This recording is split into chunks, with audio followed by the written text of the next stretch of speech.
Meeting of the Cabinet and Education Skills and Wellbeing Scrutiny Committee on Wednesday, the 8th of May. My name is Pamela Chivers and I'm the Scrutiny Officer for this meeting. Just to make you all aware that today's meeting will be recorded. Can I welcome any members of the public and press for today's meeting? Can I remind you that you are here to observe the meeting only? Please do not speak or participate. The first item on today's agenda is to appoint a chairperson and a vice chairperson. Can I please have a proposer for a chair? Can I propose Councillor Phil Rogers, please? Thank you. And can I have a seconder, please? Happy to second. Thank you. Can members please indicate if they wish... Sorry. Oh, sorry. That's right. I would like to propose Rebecca Phillips, please, as it should be the chair of the committee under which the remit falls. If I can just interject there, sorry, Councillor Figa, we've had a nomination from the floor and a proposer and a seconder for the purpose of the appointment of chair. So we need to allow that vote ultimately to be taken first. If that vote then fails, we will be able to propose that additional motion there that you have just put forward. So we need to allow the vote to be taken on that particular one in the first instance.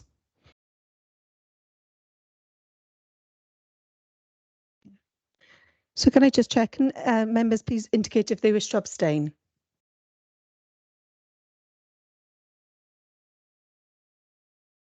Members, if you do not indicate to the contrary, then I would take it that this decision is supported.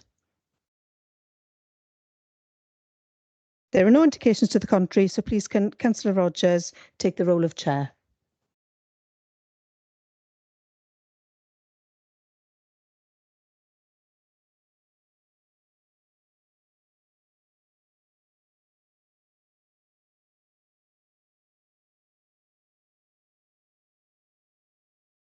Thank you, Pam. We moved on to agenda item 1, appointment of vice chairperson. I will propose Councillor Rebecca Phillips. Can I have a seconder, please? Happy to second. Can members please indicate if they wish to abstain? Chair, I can see no abstentions. Members, if you do not indicate to the contrary, then I will take it that this decision is supported. Chair, I can see no indications to the contrary, so this decision is supported. Thank you, Pam. Can I please invite Councillor Phillips to take the vice chair position?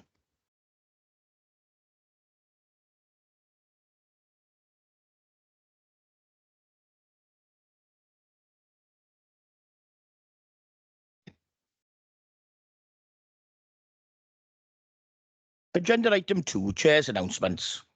Can I please remind members of the logistics of today's meeting?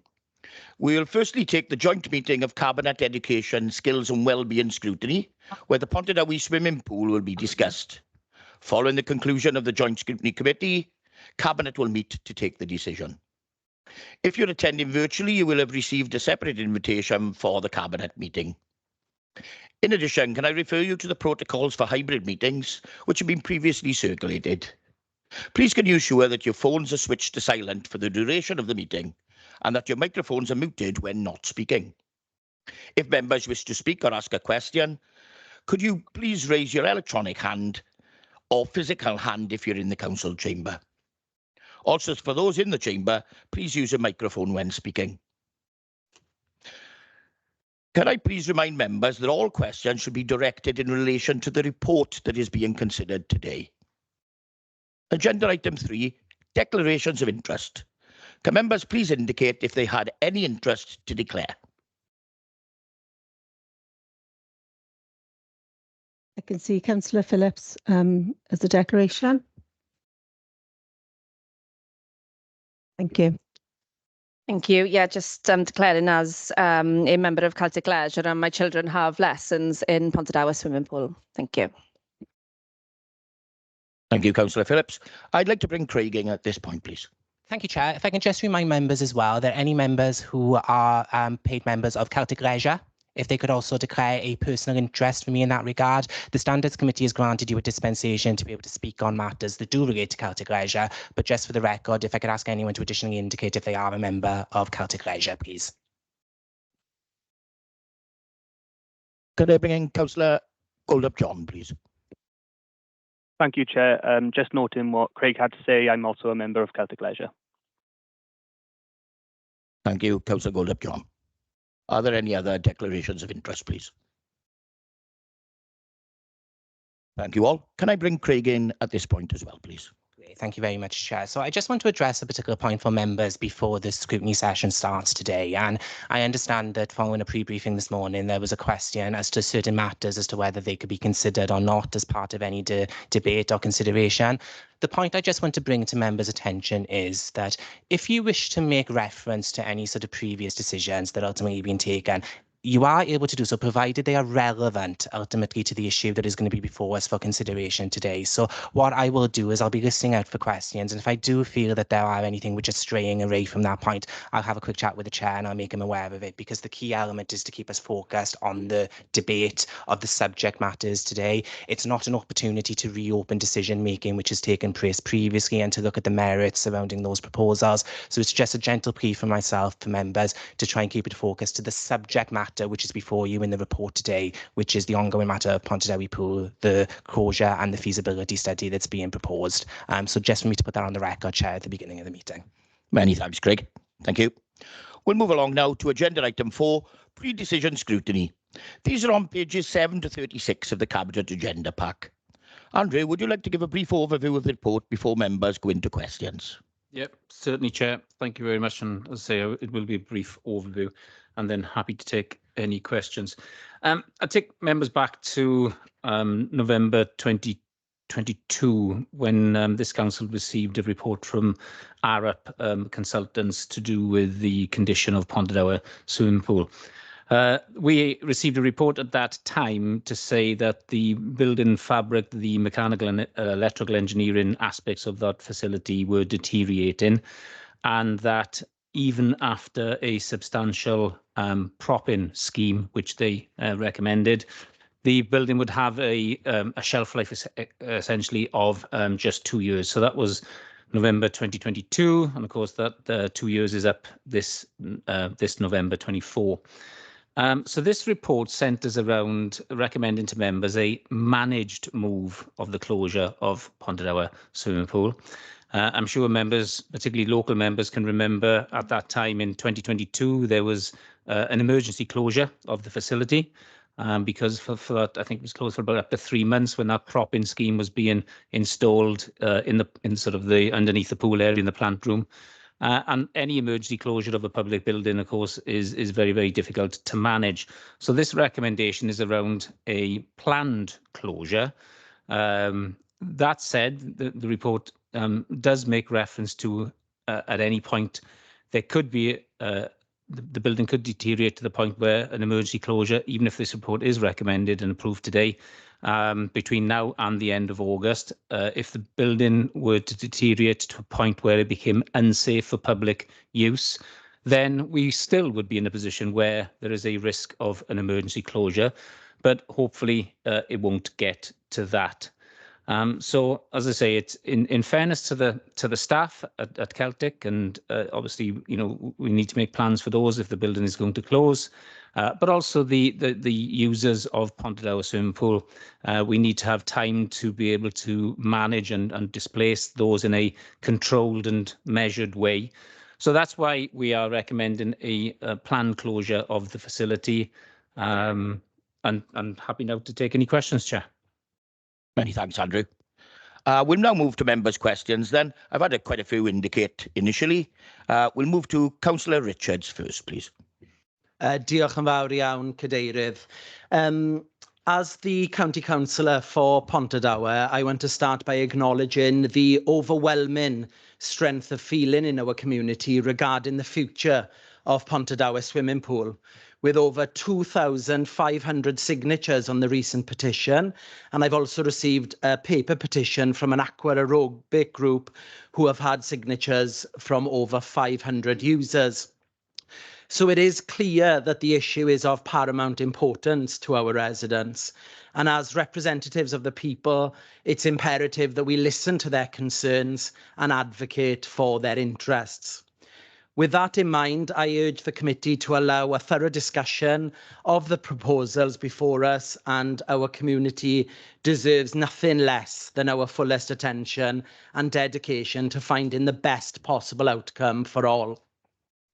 In terms of my questions, so I've tried to put them into certain sort of certain brackets. So the first one is, given the substantial community usage outlined in the report, including swimming lessons for local schools, hydrotherapy sessions and various club activities, how will the closure of Pontardawe swimming pool impact the accessibility of these vital services for our residents?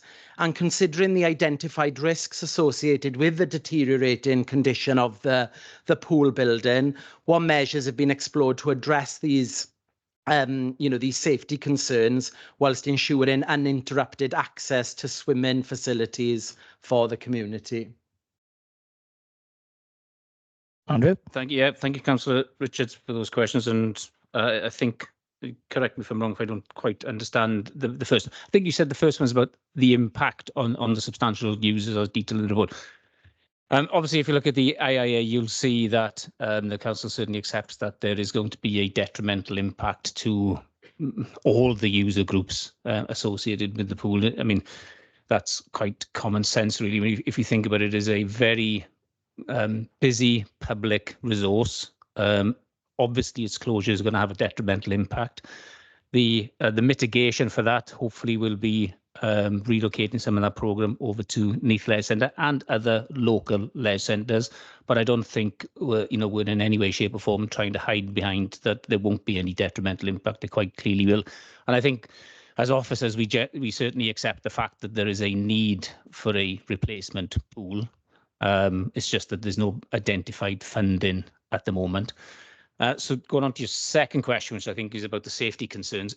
Obviously, I referred earlier to the prop-in work that went on. So the consultant's report back in November 22 said if we're going to continue with public use of the facility, there needed to be a significant prop-in scheme, and that's what's in place currently.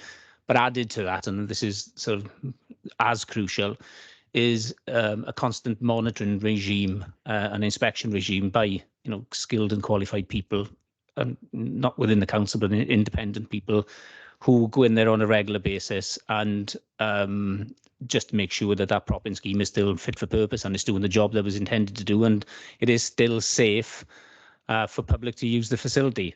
That said, and I don't think that position is not the case, but we've certainly in the last 2 years seen a significant deterioration in the fabric of the pool tank in particular, and and there's measures in place now for the staff for when they go into the plant room with it, which is where they have to do the pool readings and backwashing and all the sort of maintenance for the pool. They now have to wear hard hats, which is obviously never been the case for all the years previously. But so there's a risk assessment. I've seen the risk assessment from Celtic Leisure that's reflected in their risk assessment. So as far as possible, the public and the staff are protected, but the building continues to deteriorate, and that can't go on much longer. And that's why we're recommending a planned closure, so that we protect staff and have a planned move for the various user groups. Because you're absolutely right, there are substantial user groups within Pontardawe Swimming Pool. Thank you, Andrew. Would you like to come back, Councillor Richards? Yeah, thank you. Thank you for your answer. No, absolutely. And you did touch on this, but with the closure of Pontardawe Swimming Pool resulting in, that is going to result in longer travel times for some residents to access alternative facilities. I think that's, a major concern in the community. So, what sort of strategies are being proposed to really mitigate the potential negative impact on community health, well-being, and particularly for vulnerable or less mobile individuals? The report also highlights the potential adverse effects on local populations, including, as you said, older users, females in particular, and how will the council ensure that the needs of the demographic groups are adequately addressed in any future plans for the swimming facility provision? Thank you, Councillor Richards. Bring Andrew back, please. Thank you, Chair. I think what you've just said is absolutely true for a substantial number of the users, but what is also true, and quite a significant proportion of the users of Pontardawe Swimming Pool actually travel past closer facilities to their housing. We know that we've got that sort of data. So obviously those people presumably will make use of those facilities closer to home. And obviously it's nice that they are passing other facilities and going to Ponderdower. That's good for Ponderdower Simple. But in terms of the strategy for dealing with all the other impacts that you've just mentioned, well, those will be picked up in any replacement pool as and when that happens, and that's why the report recommends a feasibility study. And that feasibility study is to identify the optimum location for a replacement pool, because there are a number. Just to name two, you've got obviously the existing site. If the existing facility were to be demolished, you've obviously got the leisure centre. So in some ways it makes sense to have a replacement pool located next to the leisure centre. But of course, there are other sites potentially in the area, and that's what the feasibility study would look at. But also crucially, and this I suppose is the real nub of it, what funding options there may be to help the council meet the replacement cost of a facility, which we estimate at the moment to be between 10 and 12 million pounds. And of course, the longer it goes on, the higher that number is likely to be. Yeah, thank you. Thank you, Andrew. Yeah, thank you for your response. And as you mentioned there at the end, the report does mention preliminary discussions with the Welsh Government representatives regarding potential grant funding. Can the council provide any further details on these discussions and outline any steps that have been taken to secure necessary funding for the development of a replacement facility? And, if any steps have been taken to explore alternative funding sources and ensure cost-effective solutions, that prioritise the long-term interests of our community. I'm asking these questions to put on record, and I do know I have spoken with the head of service with regards to this, and I know a lot of work has been done. So thanks to the officers for that as well. Thank you, Councillor Richards. I'll answer the Andrew. initial because I didn't have the conversation with Welsh Government, Chris did, so it'd be useful to have it from the horse's mouth, as it were. I think I didn't mean that literally. Obviously, the decision not to progress with the replacement pool was on April. I think it was April 19th last year. So that's when, if you like, the replacement scheme. We knew wasn't going to progress. And since that time, we've been looking at all options to try and fund a replacement pool. There have been some initial discussions with Welsh Government, which Chris will pick up on, but we are constantly looking for, there's only a small number less, I want to manage expectations here today. There are only a small number of likely funding bodies for a replacement pool. Sport Wales is one of them, but obviously they're funded in the main by Welsh Government, so to some extent they're one and the same thing. Their maximum capital grants at the moment are £300,000. So as it currently stands, there may or may not be a change of government when there's a general election. That may put a completely different complexion on what the funding options are. But as it stands, there's no identified funding for a replacement pool. But Chris will talk about the conversations with Welsh Government now. Thank you, Andrew. Bring Chris in, please. Thank you. Yeah, it's very preliminary conversations with Welsh Government, and they're really centred around a suitable site. So, the council benefited from a significant grant from Welsh Government for Neath Leisure Centre and part of that building there. And it was really along those sort of same lines. So it's around the sort of town centre schemes, the town centre grant they've got, and sort of conversation really centred around the red line around Pontardawe Town Centre and where actually that might feature and whether there are any sites within that. Currently, the leisure centre site Andrew mentioned earlier is actually outside that red line. So part of the conversation was, well, could that red line be pushed out? So very preliminary. Reasonably positive, but very preliminary. Thank you, Chris. Councillor Richards. Just my final question, and it's a plea really, and you did touch on it, Andrew, so thank you. But the in any future consultation process, if funding was and hopefully will be found, can we ensure that existing service users, neighbouring whether or not that's neighbouring authorities or, any of the groups that I mentioned earlier are included in any of, in any of those discussions. because, as we said, there has been an overwhelming response to things like the petition, the paper petition, as I mentioned earlier, to ensure that voices are heard and that their input is considered. And their influence is accounted for in the decision-making process regarding the future of Pontardawe swimming pool. I know we'll put a consultation out, and yeah, if we can proactively get people, people involved in that so that they're kept up to date. Andrew, yeah. Yeah, I think we can probably do better than that, Councillor Richards, because the feasibility study, if you'll notice the word in there around facility mix. So if we're going to take a view about what a facility mix might look like, obviously we're going to need to consult with potential user groups. So not only will we consult with the current user groups of Pontardawe swimming pool, and I'm sure we'll be able to keep track of that. But if we're going to have a more diverse facility mix, then obviously those people will need to be consulted as well. So and probably spoken to end users. Who might they be? Who's going to use it? What's the revenue benefits of that? So we understand the financial, because obviously the financial picture around this is going to be absolutely key. So yes is a very simple answer, but the facility mix ensures that all users' perspectives will be borne in mind. Great, thank you, Andrew. Thank you, Councillor Richards. Next up on my list, I have Councillor Rebecca Phillips, please. Diolch, Deirydd. Thank you. And the same as Councillor Richards, I'm speaking as someone whose ward is actually directly affected by this report. And I just want to acknowledge the massive impact that this will have on the local community.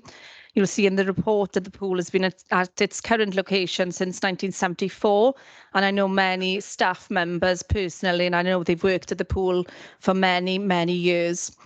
In terms of the staff, in terms of the current staff members, I know there's mentioned that they could be able to be redeployed in other centres. I'm just checking if the numbers work in terms of that part of the report. Moving on to schools, we know that a number of local schools use the pool, and with the school budgets being so tight, are we able to cover transport costs to other swimming centres at all? Excuse me, if the recommendations are to be accepted, when will the feasibility study be completed? And just to seek further assurances that there will be full consultation regarding location and design for a new pool for Pontardawe. Thank you. Diolch. Thank you, Councillor Phillips. Andrew? Yeah, thank you, Councillor Phillips. Just in terms of staff, I spoke to Paul Walker, who's the interim chief exec of Celtic Leisure, less than 2 hours ago, and he assured me that the vacancies that they've been holding are still there, so that there'll be no compulsory redundancies, which is obviously really, really good news. In terms of schools, all the schools have been written to when the report went live, so it became a public report. So I thought it was, be fair to Chris, he wrote to them saying, what the proposals were, and we've asked Celtic to contact and make, talk to the schools about where they could be relocated. Again, Paul is reasonably confident that they'll be able to accommodate all schools. Even though the report suggests otherwise, he's of the belief that they probably can, if not all, certainly nearly all. But transport costs aren't factored in, so there's no suggestion that we'll be meeting the additional transport costs. For some, it'll be marginal. For some, it'll be more significant. I think that's fair to say. Just in terms of timescales around the feasibility, if members approve this report today, we will need to scope what that feasibility, because we'll have to go to the market and contract with somebody. So we'll have to put a specification together, go through a tendering exercise, appoint a contractor.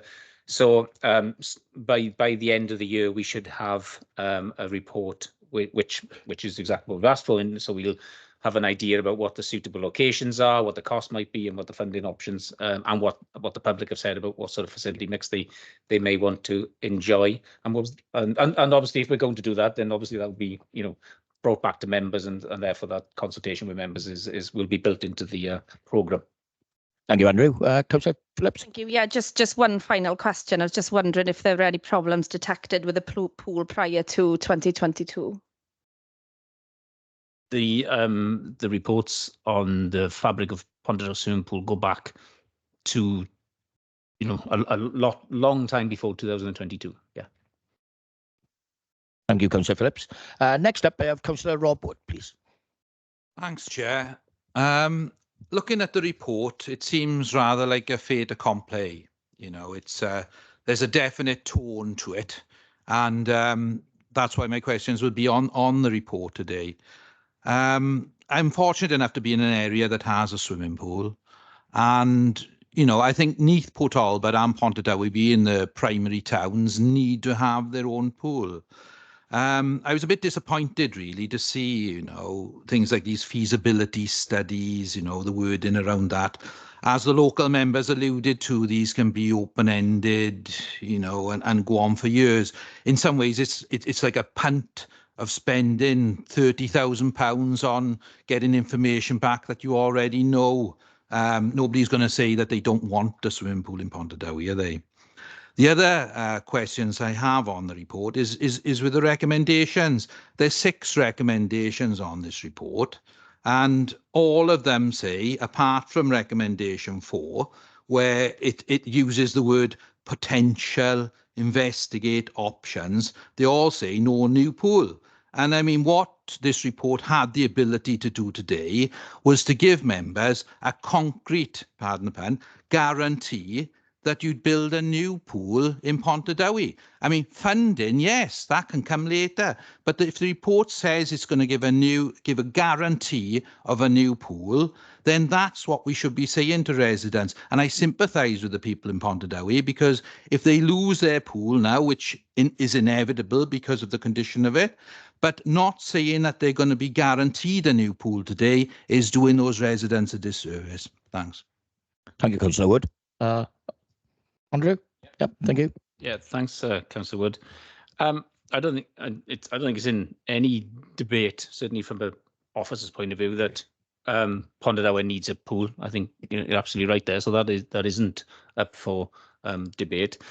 I think the purpose of the feasibility studies isn't to decide whether Pontardawe needs a pool or not. As I said, that's I think that's accepted. It's about where that swimming pool may go, what facility mix it might look like, because at the moment it's got a learner pool and a 25-metre main pool. Obviously, the facility mix could look fundamentally different. When we did the one at Talbot, for instance, the 8 lanes was a massive issue between 6 and 8 lanes. I'm sure you remember, and it ended up with 8-lane pool. So there'll be all that sort of investigative work as well. But in the main, it's about finding a location that we know we can build a pool on. And obviously, there's a lot in that, as I'm sure Nicola knows better than I, in terms of planning and environmental aspects and floodplain risk assessments and all the things that we have to consider when we're building capital schemes. But crucially, also about the money and what that funding solution might look like. So you're right. The report doesn't say we will guarantee, and probably the reason it doesn't say we can guarantee because we're not in a position to guarantee it because we haven't got the funding. What is true, and I'm happy for this to be on public record, we all accept that Pontardawe needs a pool, needs a replacement pool. It's just as we sit here today, there's no money for it. And we need to find out where's the optimum place to build it and what the funding package to build that will look like. And that's the purpose of the feasibility study. Thanks, Andrew. Thank you, Andrew. Councillor Woods, happy? Thank you. Thank you, Councillor Woods.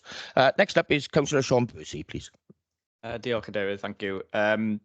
Yeah, reading the report today, I think it's clear that the impacts of the pool closure are going to be felt, much wider than just Pontardawe and the surrounding valleys. The report indicates some of the displaced classes and lessons will go to Neath Leisure Centre and reducing the amount of public swimming time available to those communities as well. So I'm wondering if officers could give some indication about what that might look like. What's the current number of public swimming hours and what would the proposed number be with those relocated and displaced lessons? Thank you. Yeah, thank you, Councillor Percy. Hand over to Chris, please. Thanks, Councillor Percy. Yeah, there's a bit of spare capacity at Neath at the moment. So there's some times where the pools are not I wouldn't say vacant, but is things we can fill. In terms of the reduction in public swimming, I think that's probably more a case of, or likely to be more a case of, reduced space within the pool rather than reduced time. So we would take an extra lane out for lessons, for example, rather than necessarily cut the time. I think the other issue there is that we are able to, with the staff transferring over, and it's worth just pushing on that. So there are, whilst Celtic are carrying vacancies, they've also found it quite difficult to recruit into some posts, particularly swim teachers. Actually, since COVID, that's a sort of national shortage. That we will be able to, open the Neath facility slightly longer. So with some of those staff, so actually we will end up with a slightly longer day and slightly more accessible. Clearly, the numbers will and the timings will depend on the take up, and that's the bit that we don't know, and that's that sort of demand piece that we've now got to see as we play this out with the members and people using the facilities. Take swimming lessons, for example. People might choose, if it's closer, to go to another pool elsewhere. They might choose to come across to Neath. And until we start to see that play out, it's very difficult to sort of give you a definitive answer on the programming in terms of hours. Thank you, Chris. Councillor Percy, come back in. Yeah, can I just come back briefly, Chair? No, thanks, Chris, for that. So just to be clear, there might be a reduction in perhaps capacity, but at the point Pontardawe swimming pool closes, there won't be a reduction in hours of public swimming in Neath. As things currently stand, that's exactly what we intend. Yep. Many thanks, Chris. Happy, Councillor Percy? Thank you. Next up is actually myself. Read the report, and obviously in the report, because obviously Andrew's given a bit more information now about the fact that we can probably fit everywhere in. When I read the report, I was worried that we wouldn't fit everywhere in, and I'm just wondering, have we considered use of Llangatu Community Schools pool at any point, so as to have available swimming facilities? Chris? Thank you. Yeah, we have looked at that. It's fairly small. It's obviously not used, not available during the daytime, and actually it's got a quite a lot of usage with private bookings in there currently. So we did look at that. We also looked at, and I'm going to pronounce this incredibly badly, so Scott Comoid, which I think has got a small hydrotherapy pool. And we also looked at David Lloyd as well, which clearly is run commercially. So there's a number of pools in there where we've sort of looked at, what those alternative capacities are. Lovely, Chris. Thanks. That's nice to hear that you have considered other things. Thank you. Next up on my list, I have Councillor Wayne Carpenter, please. Thank you, Chair. No, I'm relatively encouraged both by Andrew and Chris's responses today. I was concerned this morning. I believe the people of Pontardawe deserve a swimming pool. We're all concerned about children and young people learning to swim at a young age. I've got 6 grandchildren. They all learned at the Llangatu pool, in fact, and now learning at the leisure centre in Neath. But yeah, I'm encouraged. We can ask questions possibly in advance of ourselves and ask how much is this going to cost to sort of put a new pool there on the suitable land. But I'm relatively happy that we're not writing this off, and we are conducting the feasibility study sensibly and looking to provide that facility for the residents of Pontardawe. Thank you, Chair. Thank you, Councillor Carpenter. Obviously, it's a statement there rather than a question. Yeah. Okay, thank you. Next up, I have Councillor Suzanne Patterson, please. Thank you, Chair. I think my question may have been answered by Andrew to a previous question, because I was going to ask how many children might be affected and not have swimming lessons, but I believe you're telling the committee today that they will be accommodated somehow. Yep. Okay. So yeah, that less than 2 hours ago, that's what Paul Walker confirmed to me. He believes that he said, I'm pretty sure we can accommodate all, if not all, the vast majority. And of course, there are other pools which, other schools can use. So I'm confident there will be an offer to all schools. Now, whether schools take it up or not is another matter, Suzanne, but certainly we will offer, and the vast majority of those schools will be offered at Neath Leisure Centre. Right. Thank you, Andrew. Councillor Patterson. Could I just come back just once? It's a question then, perhaps, of schools' budgets and whether or not because the authority aren't giving any sort of help towards transport, I believe. No. Okay. So it'll be down to the individual schools and whether or not they wish to take up the slots that they're given, or even if they can take up those slots, because they won't have any control over those slots, I don't believe. They will just be offered, and whether or not you take it up, that's okay. So I'm really concerned, and my heart goes out to the local members as well, because there's nobody that wanted them not to have the facility in Pontardawe. I think universally we all want a pool in Pontardawe.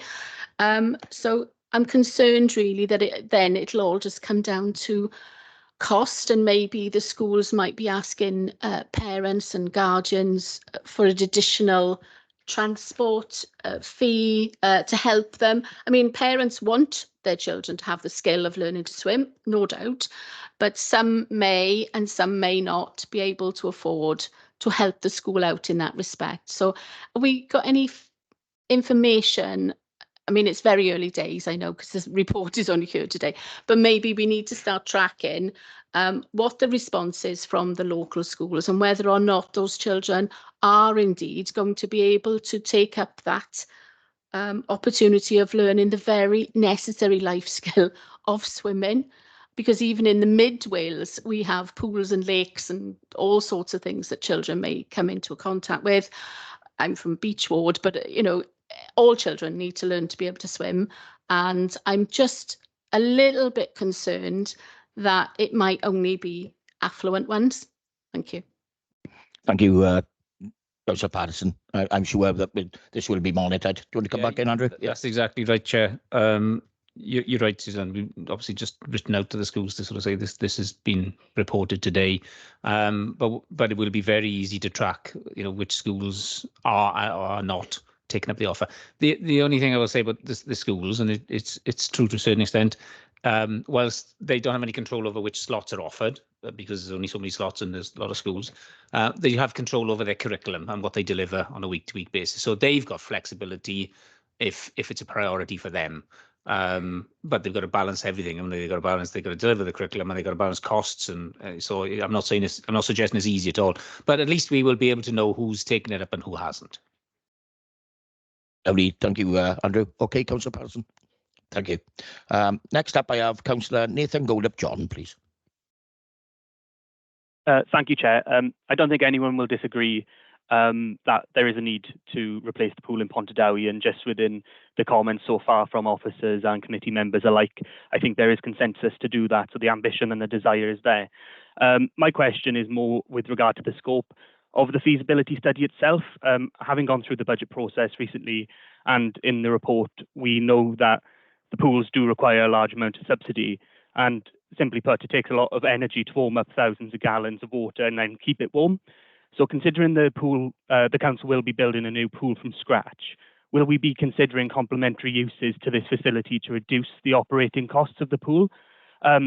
Notably, I look at Devon, where they've recently opened a pool and there's a data centre next door, and this data centre generates heat, and that heat is pumped into the pool, and it's my understanding that this reduces the amount of subsidy required to heat up the pool itself, and then I think that's close to nil. So are we going to try and expand that feasibility study to try and reduce the operating costs as well? Thank you, Councillor Goldup-John. We'll bring Andrew in again, please.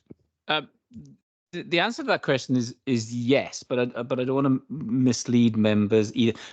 One of the big benefits of a new facility, it'll be far more energy efficient than the current one. I mean, I think it was Councillor Phillips who said the pool's been there since 1974, I think. So it's been, obviously it's not the most energy efficient building in the world by a long stretch. So any new building will be more energy efficient. But I think that's probably going to be picked up when I said we would look at any sort of facility mix. Now, I'm not suggesting, I don't want to promise members that we'll be having a data centre. I'm aware of the facility that you referred into, but I don't want to mislead members and say we're definitely going to have a data centre next to a swimming pool in Pontardawe. But the purpose of this feasibility study will to explore all options to reduce the operating deficit of Pontardawe swimming pool, because that will make it more affordable if we have to borrow any money.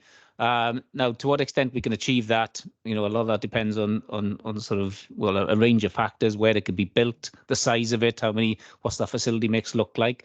But I think we have to do that, Councillor John, because that might be where the funding solution comes from, or in part at least. Thank you, Andrew. Councillor Goldup-John, would you like to come back? Or are you happy with the response? No, that's clear. Thank you, everyone. Thank you very much. Next indication I have is Councillor Sonia Reynolds, please. Thank you, Chair. I'm also speaking as a councillor who's from a community and represents a community whose residents are adversely impacted by this proposal. In fact, probably more so than some others, because we're further away from Neath and further away from the facilities, and already had issues with travel to Pontardawe, as well as, and travel past it is, getting to be well nigh impossible. The schools will also be very adversely affected by this in my ward. So it's not, it's not good for us. And the report is clear on page 7, in the first paragraph of the executive summary, that the building is life expired. We're all aware that there's a known limited life for this type of construction. Can officers outline whether there was an awareness of the need to consider the future for provision of the pool facilities in Pontardawe prior to the ARAP report? And if so, what actions were taken and plans made to achieve that end and meet the needs of the people of the Swansea, Upper Swansea, Ammon and Llinfech valleys? Thank you. Thank you, Councillor Reynolds. Big Andrew, in, please. Yep, thank you for that. Yeah, you're right. Obviously, I mentioned earlier that officers were aware of the condition of the building prior to the ARAP report. In fact, the ARAP report refers to reports in 2012 and 2014 itself. Quite clearly, at a point, latterly in 2017, I think 16, 17, I forget the exact year. Obviously, the solution to the deteriorating building was the school reorganisation proposal that I referred to earlier, which was members took a decision not to progress with last April. So we knew it was deteriorating, and so the solution, if you like, was to provide a replacement facility as part of that programme. But that no longer obviously is progressing. So now we need to, we need to do Plan B, if you like, and that's the feasibility study. To provide the pool that everybody agrees in this room that we need to provide. Councillor Reynolds. Can I ask why the council leadership has taken this long to move forward with a further proposal? We've had 2 years. Why is this feasibility study only happening now? Back to Andrew, please. Yep, it's not 2 years, because the decision not to progress with the pool was in April last year. So it's a year.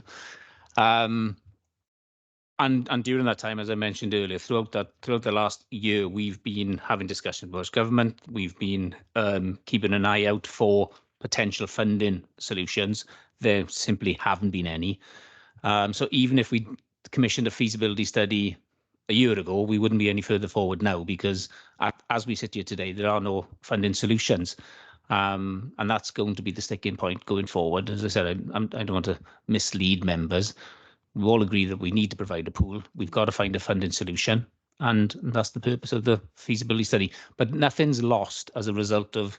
And the other point I think I would make is the officers who are dealing with all these capital projects that we're trying to resource are essentially the same people. We all know what's going on with our regeneration program at the moment, and everybody is absolutely up to their, proverbials in work. So there is only so much work officers have the capacity to undertake at any one time. And the other thing, in the Swansea Valley, we were certainly asked to prioritise a replacement school for Godrewgraig, which we've done. We've sort of we brought reports forward before Christmas around that. So it's just a factor of capacity, and there's only so much capacity in the organisation to be able to take capital schemes forward. So, but I can say nothing's been lost, because all the funding opportunities that we would explore have been explored, and there aren't any funding opportunities as we sit here today. That could change going forward, and obviously, hopefully it will. Many thanks, Andrew. Councillor Reynolds, would you like to come back? So thank you, Andrew. And I do understand the capacity. I also understand prioritisation. And so what we're saying is that members, involved did not see this as a priority at that time. And the feasibility study, if you say you're starting it now, you've been doing some of the work, but if a funding stream came up tomorrow, we would have had a feasibility study ready to go forward. That's not there now. So there will be a delay. That is, that's obvious to me as someone who's used to running projects. And I do understand the capacity issues, but are we saying that this was not seen as a priority? Like to come back in, Andrew? Well, it isn't from an officer to talk about, members' priorities, but, there are only so many funding solutions, and the likelihood of, a solution becoming available tomorrow is almost zero. So I suppose hypothetically, you're right that we would have, but if somebody came along tomorrow and said there's £12 million for a swimming pool in Pontardawe, we would move quickly on it. Thank you, Andrew. Councillor Reynolds? Why was this not considered when we were considering capital schemes for SPF funding?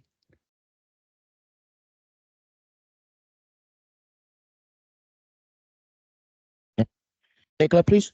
Yeah, the amount of money available for SPF is considerably smaller than the demand for the project. So, and members will be aware we had a number of anchor projects as well as grant schemes, and we were trying to ensure that the funding opportunity was distributed throughout the county borough. So this, effectively there was just insufficient funding to cover it under SPF. Thank you, Nicola. I think last go then, Councillor Reynolds. I've got other questions to ask on other topics, Chair, and I think we're in scrutiny. We need to scrutinise. So I'd really... I do agree with you, but we got to make sure that everyone gets their fair go as well. I know, but we still have to scrutinise, and I'm not blocking anybody else. We've got no deadline, have we? So I am looking very much at, say, I know what the SPF grants were.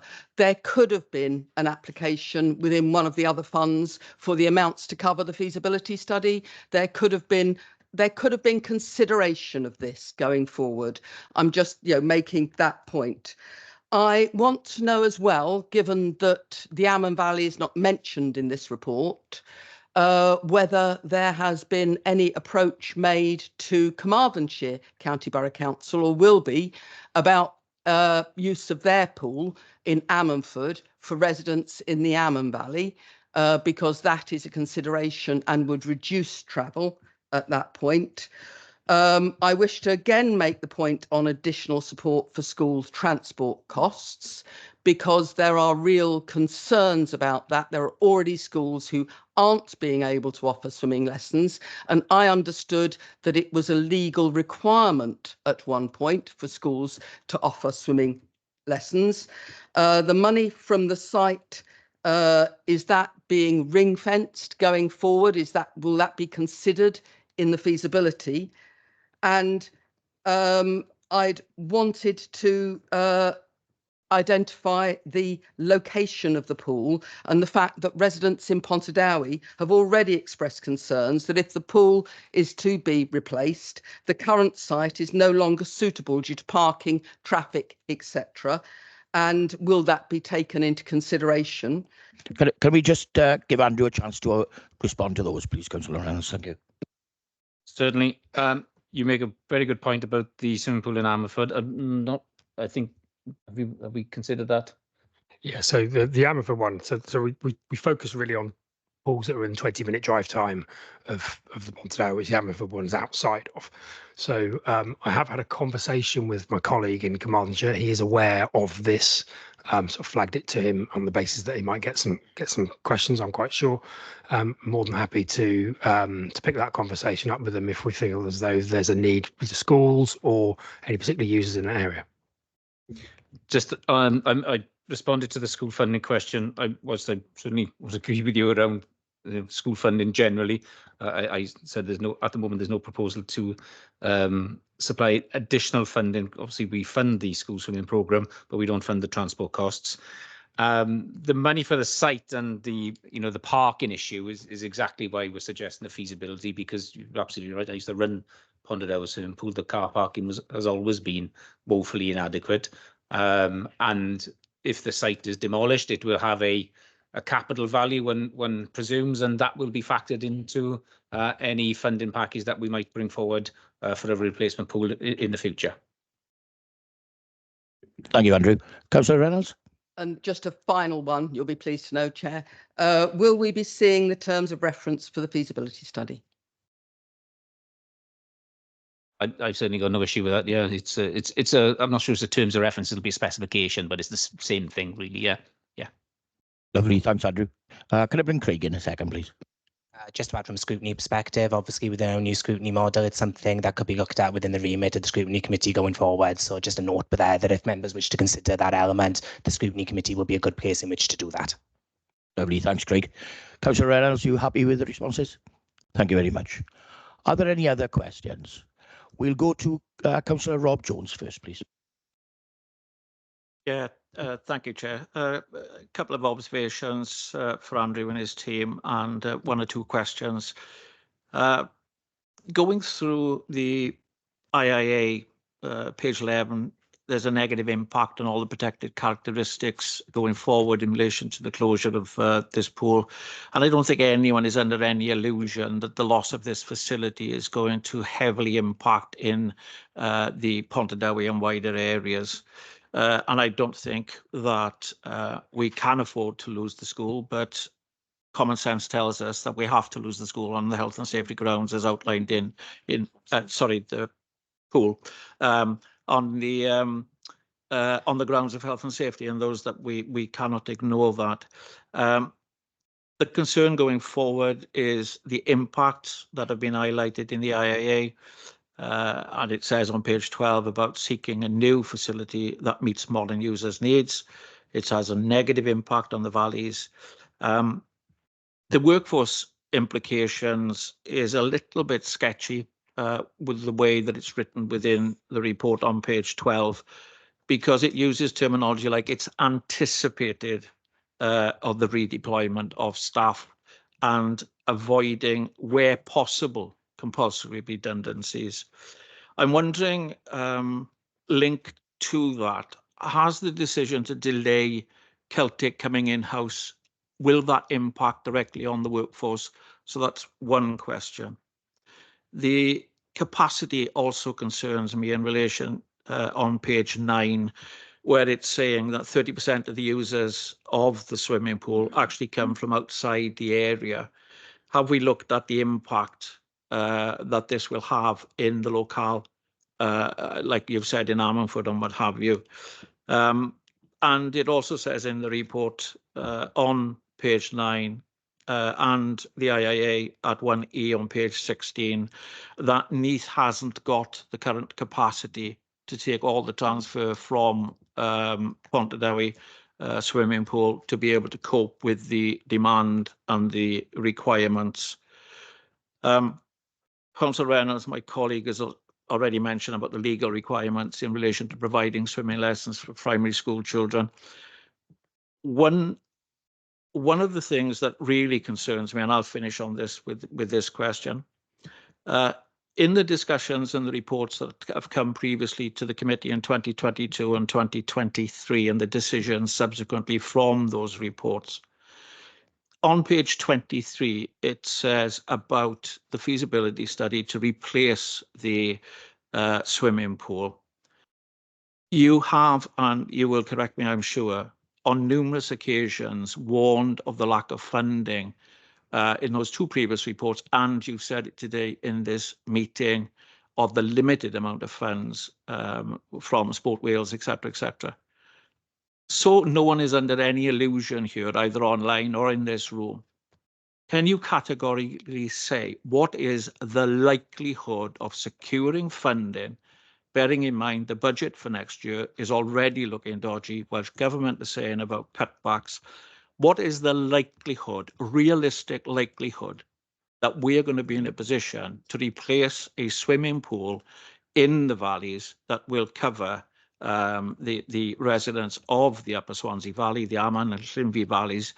And I think, to be honest with you, that should be part of recommendation 4 in the feasibility study, to look at encompassing those areas, not just those people affected in the Pontardawe. Thank you, Chair. Thank you, Councillor Jones. I think we start with Andrew. Yeah. Okay, Yeah. Andrew. Okay, let's see.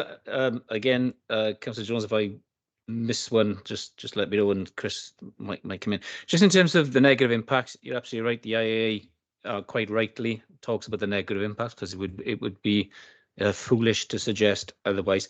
The workforce aspect is reported in that way because, of course, there's two sides to that equation. If you like, I am confident that we will make an offer of suitable alternative employment.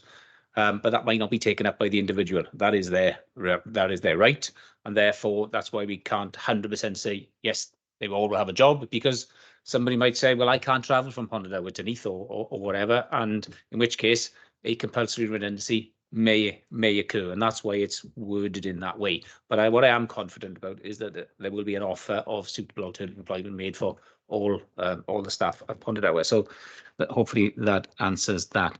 The legal requirement on school swimming, that changed a number of years ago under Curriculum for Wales. Whilst there's certainly one of the areas of learning experience is well-being, and we would encourage all our young people to take up swimming, because permanently, as as a council, we pay for it. But the transport costs are actually a bigger prohibitor. So picking up the point that Suzanne raised earlier. So the legal requirement isn't there any longer, but there is a requirement within the Curriculum for Wales to have a healthy, well-being, curriculum for our young people. And lastly, just in terms of the likelihood, I mean, as we sit here today, as I said earlier, I've said a number of times that there aren't any funding solutions as we sit here today. But that can change. That can change. I mentioned a change of government. That could alter the landscape, the funding landscape.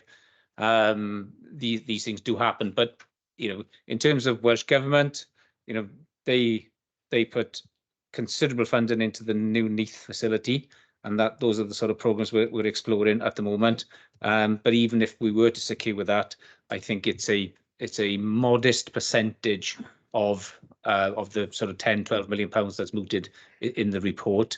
So I don't think whilst anything would be welcome, they're not going to fund a whole brand new replacement pool, because that's not what the town centre regeneration funding is for, but it could make a contribution towards. It's Sport Wales, the way they're funded at the moment, have limited capital resources, but it is about putting a funding package together which hopefully will make sense in the future. But there isn't an identified funding solution as we sit here today. Thanks, Andrew. Councillor Jones. Yeah, I'll come back to the last point, because I did ask you, has the delay of bringing Celtic Leisure in, will that affect our staff, stroke Celtic Leisure staff? No. In this? No, it has no impact. Okay. Coming back then to the last point. So we are clear here in this room, because we're talking about feasibility studies and we're talking about replacement pools and so on and so forth. As it currently stands, there is no identified funding to replace the closure of Pontardawe Pool. As it currently stands, no, nothing. Thank you, Chair. Thank you, Councillor Jones. I've had an indication. Councillor Suzanne Patterson. All right. Okay. Thank you. You need the indication to speak? Oh, sorry. I missed you. Sorry, Carol. Councillor Carol Clement Williams. Sorry. How can you miss me, Chair? Couple of points. The mention of the green energy or reduced and clean energy, whichever way you want to put it, is really important. I think we missed a trick by not putting solar panels on the last pool we built. So I think, we have homes as power stations. We need to use this as a power station as much as we possibly can. That's just a statement, obviously. But I'd like to ask, have we also contacted Powys, because Yslafera is right next door to us, to Gunnais, and Maes Dderwen has an excellent pool. It's the spec on it's really good for racing, etc. I learned to swim in Pontardawe. I think it's an awful shame we are where we are.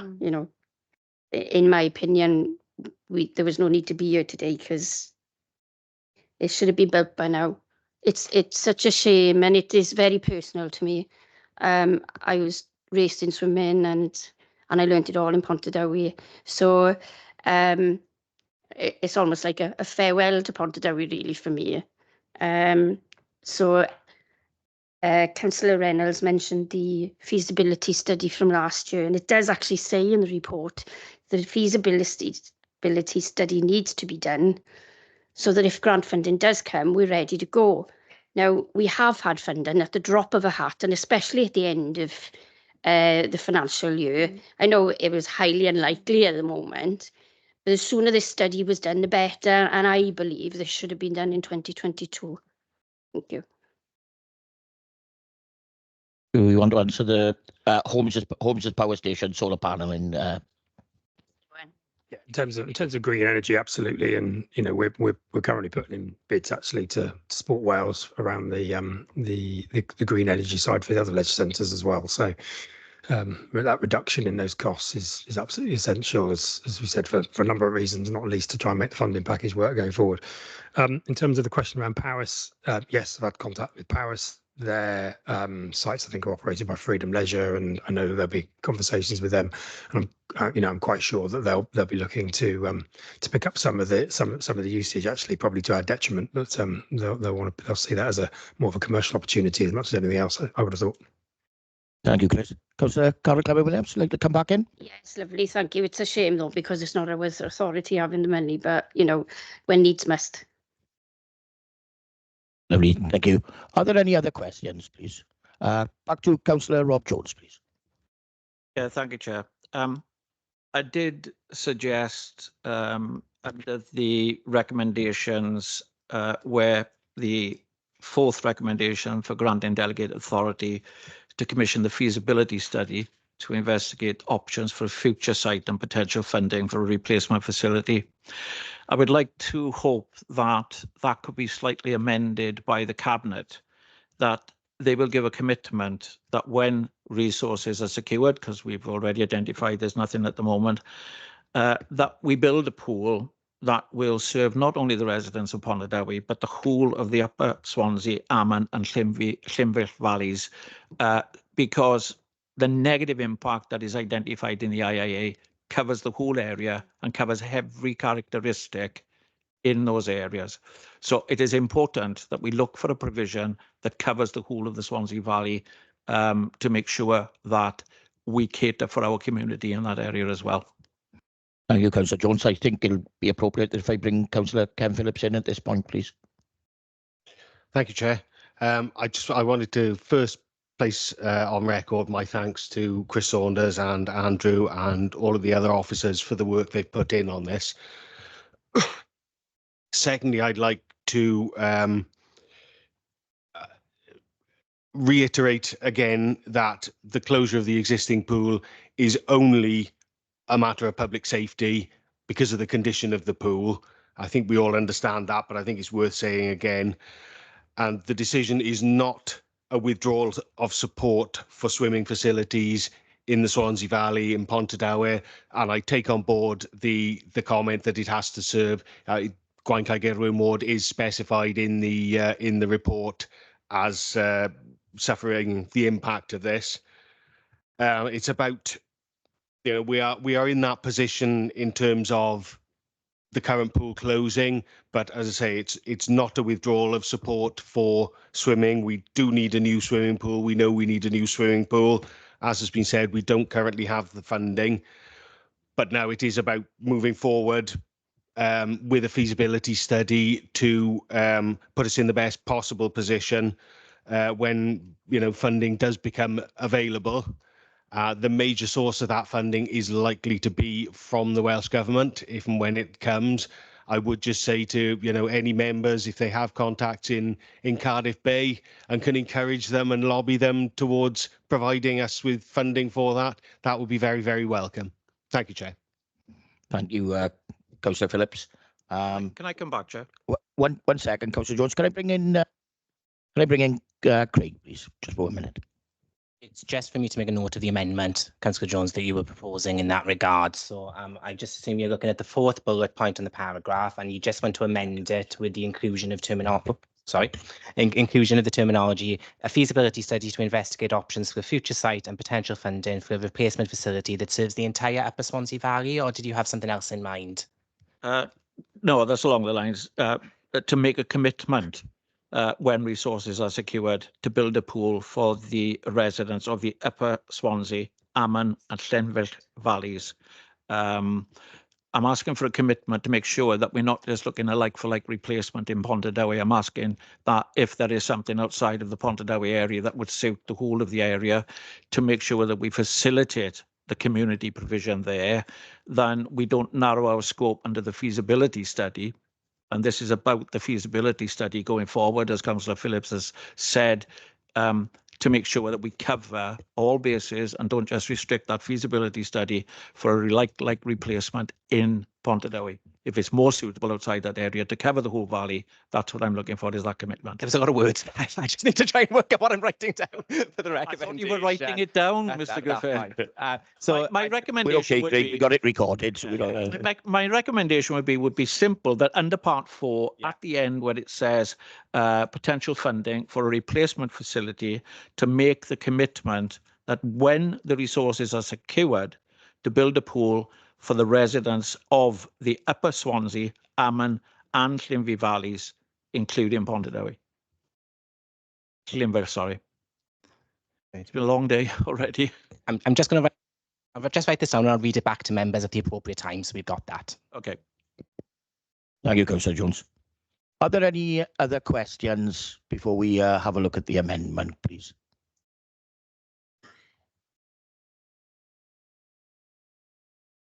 Okay, if you just bear with us a second, Craig, get the wording now, right, so we can have it read back. Thank you.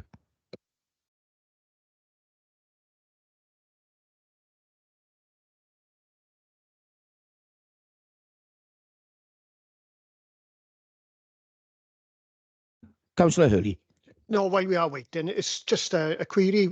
What kind of age are the pools in Carmarthenshire and in Powys? I think the Powys one is fairly new, isn't it?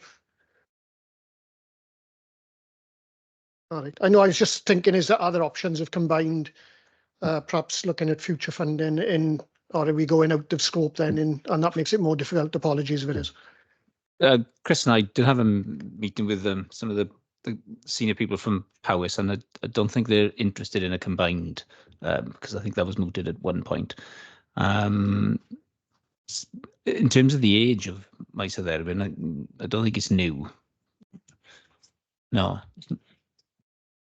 Yeah, yes, yeah, I accept that, but I think it's still, as you say, 80s or something like that. Yeah. But as I understand it, and Chris may correct me if I'm wrong, I don't think it has the sort of the building maintenance defects that we're talking about. Yeah, so I haven't heard that anyway. So I think it'd be late 80s, Chair, if you don't mind. It'd be late 80s because I was in school till 86.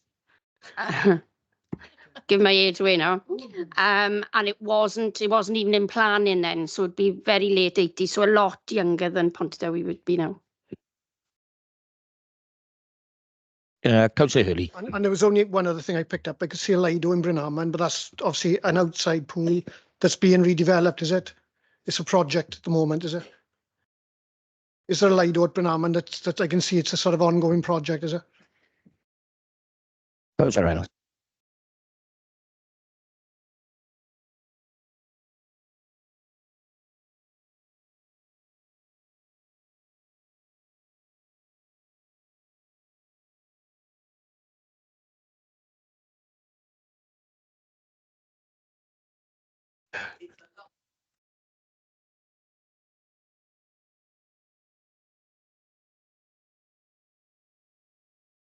Thank you, Councillor Reynolds. Local knowledge. Right, it looks like we're nearly ready to go with the amendment. Craig informs me that it's now on the chat, so if you want to have a little look on the chat. And then Craig will now read it for us. Thank you. Thank you, Chair. So my thanks to the Democratic Services Officers for capturing what you said there, Councillor Jones, because I was struggling to write it down. But in essence, the proposal that's coming from Councillor Jones is that the fourth recommendation be amended to state, grant delegated authority to the Head of Leisure, Tourism, Heritage and Culture in consultation with the Cabinet Member for Nature, Tourism and Wellbeing to commission a feasibility study to investigate options for a future site and potential funding for a replacement facility, and to make a commitment when resources allow that a pool pool which serves the whole of the Upper Swansea, Aman and Hynfech valleys will be built. Thank you, Craig. Let's give people a minute to digest that. There's a bit of a mouthful. So can I have a proposer for this amendment, please? Thank you, Councillor Jones. And can I have a seconder? Thank you, Councillor Reynolds. So thank you. We now have a validly proposed amendment. Members, you will now vote on the amendment. Can I ask any members who wish to abstain to either raise their electronic hands or raise their hands in the room?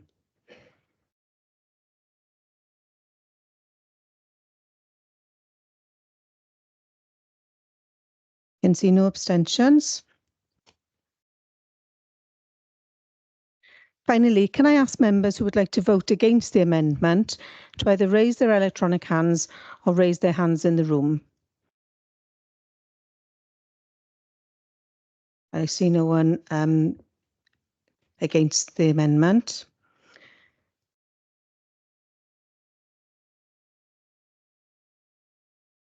So I can confirm that that amendment is now passed. No. No. In light of the amendment, oh, sorry, Councillor Jones. Yeah, again, for clarity, for purpose of procedure, it's an amendment from the joint scrutiny to Cabinet. It's for Cabinet to formally approve that recommendation. That is correct, yes. Yep. Thank you. So in light of the amendment having passed today, that now becomes the substantive recommendation that is now before members. We'll be asking for members to vote on. Can I ask any members who wish to abstain? Oh, sorry, can I have a proposer, please, for the new substantive? Yeah, thank you. And a seconder. Thank you. Can I ask any members who wish to abstain to either raise their electronic hands or raise their hands in the room? I can see no abstentions. Can I ask any members who wish to vote for the recommendation to either raise their electronic hands or raise their hands in the room? Oh, sorry. Can I ask any members who wish to vote against the new recommendation to raise their hands in the room or electronic hands online?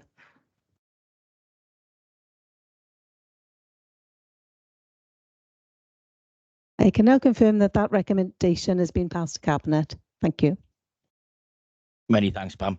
Thank you all. Can I please conclude this meeting and ask that members exit this meeting and those who are involved in the Cabinet meeting join via the invitation in the virtual diaries or stay within the chamber. Thank you.